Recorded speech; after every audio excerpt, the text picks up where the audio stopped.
Questo è il momento clou del passaggio della Fiamma Olimpica a Treviso nella 46esima tappa del viaggio che la porterà il 26 febbraio a Cortina.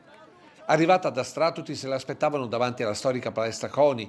In realtà l'accensione della prima fiaccola dalla lanterna olimpica è avvenuta 200 metri prima. Andrea Benintendi, lei è il primo, cosa si prova? È un'emozione fortissima essere qua oggi a Treviso a portare per primo la fiamma verso Venezia questa sera. Avvio puntuale alle 11:45 con passo deciso per i 22 tedofori, prima lungo il put di Viale Cairoli fino a Porta Calvi per poi arrivare in Piazza Duomo dopo aver percorso Viale Cesare Battisti. Sulla scalinata il presidio del Centro Giango con uno striscione polemico.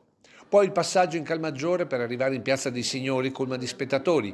Qui i tedofori si sono fatti in 4, ovvero la famiglia Canziana al completo, con Red, la moglie Bea e i figli Chiara e Phil.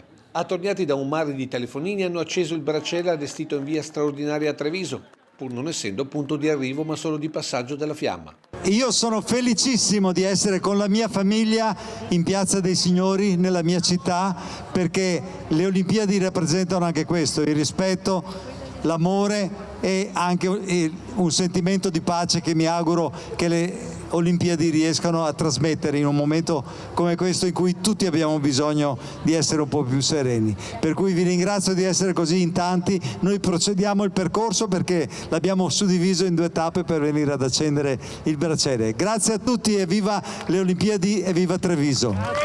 Ha toccato la loggia dei Cavalieri, piazza San Leonardo, poi lungo Sile di Riviera Margherita per arrivare in piazza Borsa accolta dai ragazzi di generazione 2026. Oltre 14.000 ragazzi coinvolti tra Treviso e Belluno e il sistema delle imprese dello Sport System. Credo che con la chiusura della Fiamma Olimpica in piazza Borsa davanti alla Casa dell'Economia sia veramente il sigillo di questa operazione, tra virgolette, che ci ha visti nei 5 anni. Fiamma che poi è tornata nella lanterna olimpica, pronta per lo spostamento verso Venezia, con soddisfazione da parte di tutti, o quasi. Beh, un passaggio bellissimo, l'abbiamo fortemente voluto, abbiamo avuto l'accensione del braciere e una grande emozione vedere tante persone oggi a correre qui per vedere un momento storico. È una cosa che resta nel cuore e resterà per tutta la vita. Senta, noi sappiamo già come va a finire, ci sarà sempre qualcuno che dirà ha bloccato la città, cosa rispondere a queste persone? Che potevano stare a casa.